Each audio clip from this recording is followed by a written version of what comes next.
संत कबीर भगवान की जय। संत अभिलाष दास महाराज की जय।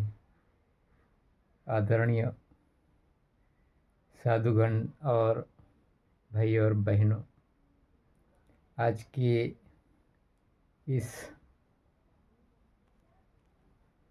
प्रवचन में हम कबीर जी का एक दोहा लेने वाला है। कहता है खुदा खुद से जुदा, जानो अधूरा है। जो खुद में ही बता दे खुदा, पीर उसे कहते हैं। कबीर जी ने कहा है कि पीर यानी संत। संत कौन होता है? संत का मतलब क्या होता है? संत के बारे में संत कबीर ने बताया है कि संत किसे कहना चाहिए।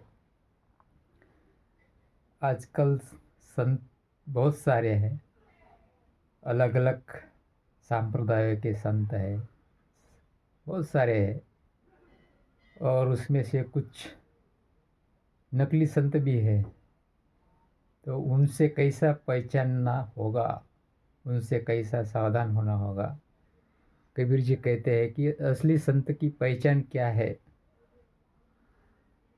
उसे ही संत कहा जा सकता है। संत जिसने षड विकार को जीत लिया है, षड विकार का जिसने अंत किया है, वो ही है संत। सहअंत सहन छः का जिसने अंत किया है, छः षड विकार,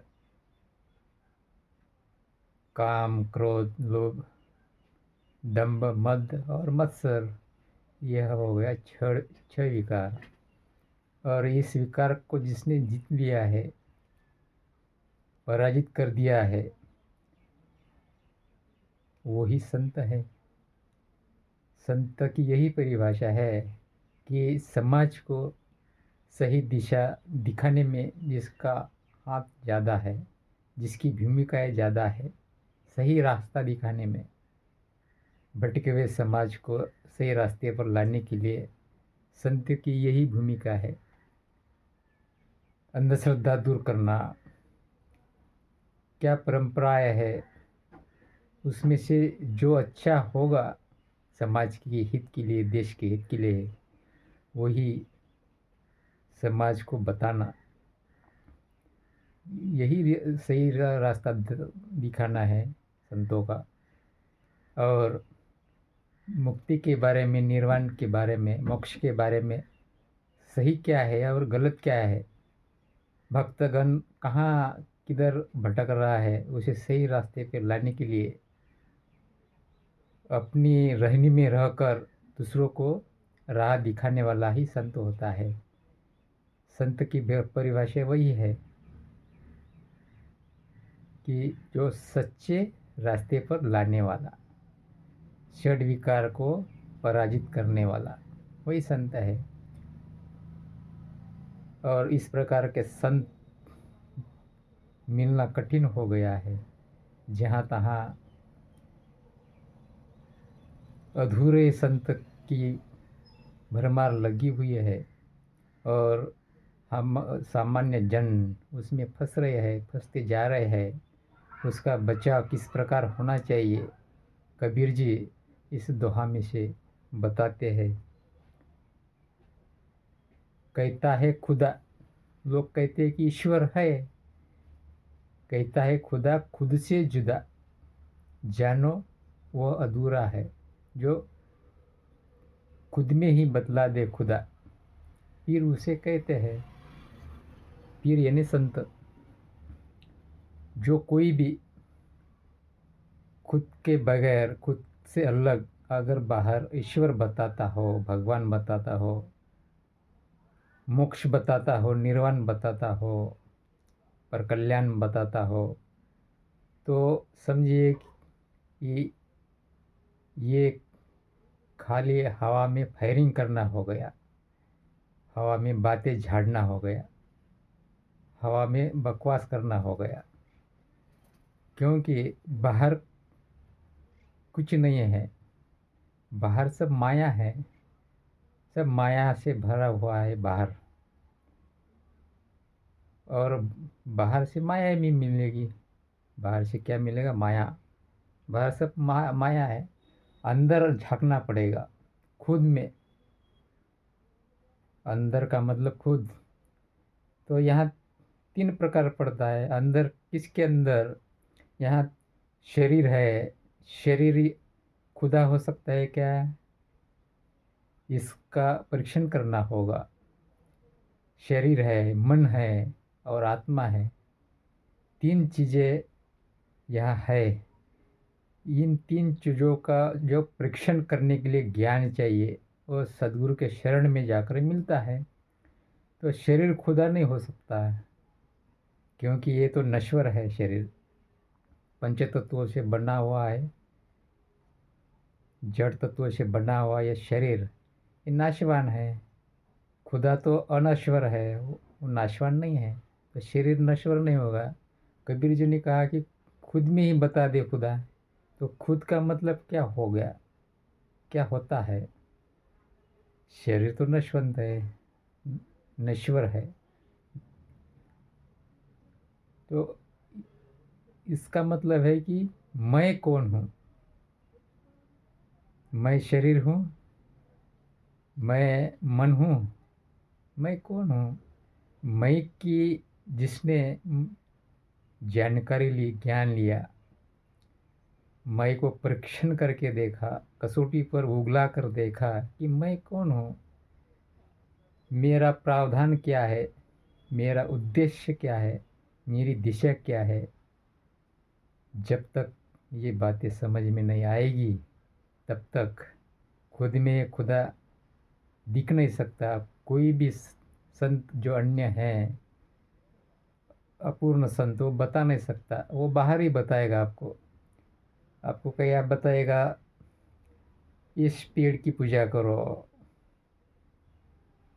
उस प्राणी की पूजा करो, उस पत्थर की पूजा करो, इस प्रकार वो बताएगा। या किसी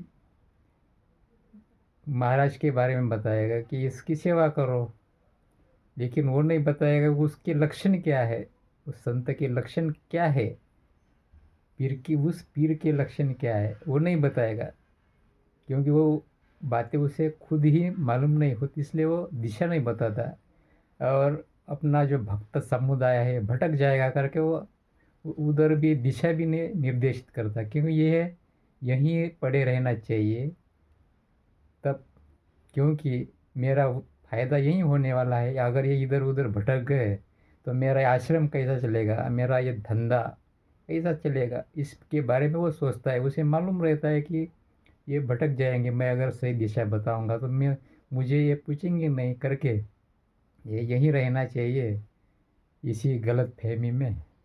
इसलिए वो सही रास्ता बताता नहीं। और बड़े बड़े आश्रम देश विदेश में फैला कर रख देता है। यानी इनकम बढ़ती रहती है। अगर सही दिशा बताए तो सब लोग चले जाएंगे, इनकम घट जाएगी। इसलिए कुछ ऐसे साधु जन हैं तो सही रास्ता नहीं बताते। तो संत की पहचान वही है कि सही रास्ता बताए, सही दिशा बताए। तो वही संत का लक्षण है, नहीं तो नहीं। तो खुद में बता दे खुदा। बाहर मिले या ना मिले, है या नहीं है, लेकिन आप खुद में जो है उसकी तो चिंता करो। खुद क्या है उसकी चिंता करो पहले। किस प्रकार खुद को ढूंढना है, देखना है, जानना है, परखना है। उसके लिए सद्गुरु का ज्ञान चाहिए। उस ज्ञान से ही होगा। तो शरीर तो खुद नहीं हो सकता है, क्योंकि वो जड़ है। जड़ जड़ को जानता नहीं। एक दीवार दूसरी दीवार को नहीं जानती कि मैं दीवार हूँ। एक टेबल दूसरे टेबल को नहीं जानेगा, और फैन को नहीं जानेगा कि मेरे ऊपर फैन रखा हुआ है, मैं इसे शुरू करूँ क्या, ऐसा बताएगा नहीं। यानी जड़ का स्वरूप ज्ञान नहीं है, चेतन का स्वरूप ज्ञान है। चेतन का स्वरूप ज्ञान है, वो ज्ञान स्वरूप है। जड़ का स्वरूप ज्ञान नहीं है। इसलिए कभी भी जड़ नहीं बताएगा। तो जड़ ये बोलने वाला जो है, या ऐसा नहीं बोल सकता कि अगर मैं शरीर हूँ तो शरीर का कौन सा भाग मैं हूँ। मैं, आप कभी कहते हैं कि मैं पैर हूँ, पैर की उंगलियाँ हूँ, पैर के नाखून हूँ, आप ऐसे कहते हैं मेरा पैर, ऐसे बताते हैं मेरा नाखून, मेरा पैर, मेरा नाखून। और नाखून पर लगे हुए या नील पॉलिश, मेरा कहते, मैं कहते, मैं नाखून, मेरी उंगलियाँ, मेरी जंघाएं। आप ऐसे नहीं बोलती है, आप ऐसे बोलते हैं क्या? नहीं, मेरा जंघा, मेरा पैर, मैं पैर, मेरी जंघा, मेरी कमर, मेरे हाथ की उंगलियां। आप कभी भी ऐसे नहीं बोलेंगे। यानी दो चीज़ें होगी, मैं और दूसरी वस्तु। जब मैं और दूसरी वस्तु में अंतर होता है तभी वो खुद के बारे में जानने में आता है। जब खुद हो तो दूसरी जो आरोपित वस्तुएं होती है वो अलग हो जाती है। अगर ये खुद ही दूसरा हो तो वो आरोपित नहीं हो सकता। जहाँ दूसरी वस्तु, दूसरी सत्ता हो तभी वो आरोपित आरोपित हो जाता है। जड़ को ही चेतन आरोपित करता है, वो तो स्वयं है, मैं के स्वरूप में है वो। तो जिसे आरोपित करता है वो जड़ होता है, वो नाशवान होता है। जब किसी किसी को भी आरोपित करता है, निर्देशित करता है, हाँ, बाहर ईश्वर है, वो हो गया नाशवान। वो कल्पनाएं होगी, बाहर उस पेड़ में ईश्वर है। ये कहने वाला जो है, आरोपण करने वाला, दिशा बताने वाला, वो श्रेष्ठ है, क्योंकि वो जड़ को इंगित कर रहा है। क्योंकि वहाँ अगर जड़ इंगित ना होता हो, जड़ अगर इंगित करता हो कि तुम आत्मा हो, तो समझ लेना चाहिए कि वो एक सम हो गए, समसमान हो गए। लेकिन पेड़ कभी भी तुम आत्मा हो ऐसे बताता नहीं। कि बाहर से कोई आवाज़ नहीं आती, ये तुमको हमने बनाया है, हमारा आप प्रोडक्टिव है वो। आप उत्पाद जो है, अगर भगवान होता तो वो बताता कि भाई मैंने आपको बनाया है, और मैं आपको अपडेट करता रहता हूँ। आप बिगड़ने लगे तो मैं अपडेट करूँगा। और ऐसा कभी बताता नहीं, बोलता नहीं, कुछ भी नहीं करता। कि भगवान कहता है क्या कभी भी? जो बनाता है वो सुधारता है, बिगड़े हुए को वही सुधारता है। अब समझो ये मोबाइल है, ये सॉफ्टवेयर है, अगर ये अपडेट होता रहता है, क्योंकि बनाने वाला वो इंसान जो है वो अपडेट सॉफ्टवेयर डाल देता है उसमें, ये सुधारित। जी, इसका मतलब कि अच्छी सेवाएं उपलब्ध हो। अगर ईश्वर ने इंसान को बनाया है तो वो अपडेट जरूर करता होता। लेकिन अब तक तो ऐसा देखने में नहीं आया कि वो बिगड़ रहा है तो बिगड़ नहीं देता है। इसलिए उसका कोई किस किसी भी तथ्य पर प्रमाण नहीं मिलता है। तो हमें खुद के बारे में जानना है कि किस प्रकार हमें खुद देखना है। जो दृश्य वस्तु है और दृष्टा जो है, इसमें अंतर क्या है? दृष्टा ही श्रेष्ठ होता है दृश्य से, दृश्य वस्तु से दृष्टा श्रेष्ठ होता है। तो दृष्टा क्या है? देखने वाला दृष्टा है, ज्ञान है करके देखता है, इंद्रिय के माध्यम से जो देखता है। आंखें इंद्रियां हैं, इंद्रिया के माध्यम से वो देखता है, दुनिया को परखता है।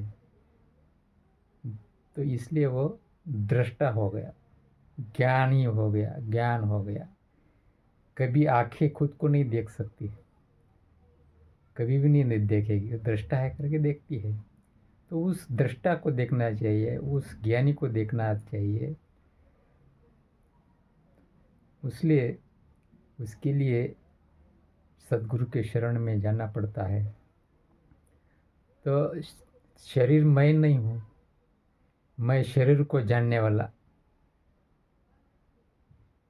इससे अलग हूँ। मैं शरीर को जानने वाला इससे अलग हूँ करके मैं शरीर नहीं हूँ। अगर मैं शरीर होता तो शरीर को नहीं जानता, शरीर शरीर को जानता नहीं। मैं इससे जानने वाला, इससे अलग हूँ, इसलिए मैं शरीर नहीं हूँ। अब मन संकल्प विकल्प करना यह मन का धर्म है, मन का काम है। वही अष्टोप्रहर वही काम करता है मन, संकल्प करना, विकल्प करना, राग करना, द्वेष करना, यही धंधा है उसका। तो मैं संकल्प को जानता हूँ, विकल्प को भी जानता हूँ, इसलिए मैं मन नहीं हूँ। मैं सोचने को भी जानता हूँ और मौन को भी जानता हूँ, इसलिए मैं मन नहीं हूँ। संकल्प को भी जानता हूँ, सोच विचार को भी जानता हूँ, उसके न्यून अवस्था को भी मैं जानता हूँ। उस और जो चारी अवस्था है मन की अवस्था, जागृत, स्वप्न, सुषुप्त, तुरीय और उन्मनी, इसे मैं जानता हूँ। इससे इसलिए मैं ये अवस्थाएं भी मैं नहीं हूँ, इससे जानने वाला, इससे अलग मैं हूँ। इसलिए अवस्था अगर मैं रहता तो मैं नहीं जानता कि मैं कौन हूँ। इसलिए मैं की जो परिभाषा है, ज्ञान की परिभाषा, तो वो खास है, विशेष है। मैं कभी जानता नहीं कि मन मन कभी जानता नहीं है कि यह आप आत्मा हो, आप परमात्मा हो, वो नहीं जानता हो। उसे जिस प्रकार ज्ञान मिला है, खुराक मिली है, संस्कार मिला है, उसके अंदर अंतर्मन में जो जो संस्कार भरे हुए हैं, कर्म के संस्कार, बाहर से आए हुए संस्कार, खुद के संस्कार, प्रारब्ध के संस्कार और जो संचित के संस्कार है, उसी प्रकार वो काम करता है। तो मैं कौन हूँ ये जानने के लिए मैं का स्वरूप जानना पड़ता है। तो मैं मन भी नहीं हूँ, मन का धर्म है संकल्प विकल्प करना, वो उसका धर्म कभी भी नहीं छोड़ता। इंसान अपना धर्म छोड़ देगा, अपना संप्रदाय छोड़ देगा, दूसरे के संप्रदाय में घुस जाएगा। इंसान का काम ही वैसा है, उसको वो नहीं अच्छा लगा, तीसरा संप्रदाय पकड़ लेगा, दूसरा मजहब पकड़ लेगा, उसमें वो ट्राई करेगा कि इसमें ईश्वर मिलेगा क्या। वो बताएगा, अरे मैं बताऊंगा आपको ईश्वर कहाँ मिलता है, साक्षात्कार कई कुछ सेकंड में कर दूंगा, ऐसे बताने वाला महाराज लोग के पास चला जाएगा, उसको भी छोड़ देगा। लेकिन अपना मन कभी अपना धर्म नहीं छोड़ता। अपनी आंखें देखना पसंद करती है, देखती है, वो उसका धर्म नहीं छोड़ती। वो कभी श्वास नहीं लेती आंखें, कभी आंखें सुनती नहीं। सुनने का धर्म है कान का, कर्ण यह सुनने का काम करता है। कर्ण कभी देखता नहीं, क्योंकि कर्ण का स्वभाव है, धर्म है सुनना। तो अपना ये इंद्रिय अपना धर्म नहीं छोड़ते, इंसान अपना धर्म छोड़कर भटकने लगता है, तो वो भटकने वाला है। भटकाने वाले बहुत सारे पड़े हैं रास्ते पर, मुफ्त भी मिल जाते, पैसे देकर भी मिल जाते, पैसे देकर स्टैंडर्ड भटकाने वाले मिल जाते, अच्छे वाले क्लासिकल भटकाने वाले मिल जाते, पैसे लेकर पैसा ले लेता है, भटकाए थे बहुत अच्छा, बहला फुसला कर बिठा देते हैं जगह पर। और जब उसका अंतिम समय आता है उस भक्त का, उसे कुछ याद नहीं रहता, वो सुनी सुनवाई बातें वो भी भूल जाता है। अगर वो रहनी में रहता, उस समाधि लगाने की वो ज्ञान लेता, स्थिर होने का ज्ञान लेता, स्वरूप ज्ञान क्या है, कैसा स्थिर होना चाहिए, वो हर पल वही रहने में रहता, वही सहज अवस्था में रहता हो। वो सहज अवस्था की ज्ञान, समाधि का ज्ञान, हाँ, चित्त स्थिर का ज्ञान वो महाराज नहीं बताएंगे। हाँ, कथा कहानियाँ सुनाकर, मनोरंजन करके, आपसे पैसा ऐंठला कर मौज मस्ती करते हैं, वो कभी भी नहीं बताएंगे। इसलिए सच्चे साधु के शरण में जाना चाहिए, तभी आपका कल्याण होगा। तो इस प्रकार मन मैं नहीं हूँ, शरीर मैं नहीं हूँ, अब रह गया आत्मा। आत्मा जो है वो ज्ञान स्वरूप है, ज्ञान से परिपूर्ण लपालप भरा हुआ है, ओतप्रोत भरा हुआ है, ज्ञान परिपूर्ण है। वो चेतन सत्ता है, और मैं वही हूँ जो चेतन है। मैं वही हूँ जो चेतन है, वो ज्ञान स्वरूप है।